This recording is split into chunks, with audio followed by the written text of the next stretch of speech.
So hey guys, welcome back to my another video. तो आज का वीडियो बहुत इंटरेस्टिंग वाला है क्योंकि मैं इस वीडियो में एक चैलेंज लेके आया हूँ। हाँ गाइस, चैलेंजिंग वीडियो है ये। तो मेरे लिए चैलेंज ये है कि मैं जो पेंसिल होता है इसके अंदर जो लीड होता है, जो ग्रेफाइट होता है, ये छोटा सा आप लोग देख रहे होंगे, आपको शार्प करते करते कभी टूट जाता होगा तो ये निकलता होगा।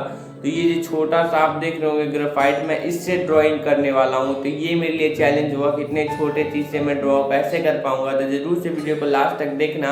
अगर आपको ये चैलेंज करना चाहते हो तो ज़रूर से करना और मुझे कमेंट करना हुआ या आपसे नहीं हुआ, और मुझसे भी हो पाता है या नहीं हो पाता है वो आपको वीडियो में लास्ट तक तो पता चल ही जाएगा।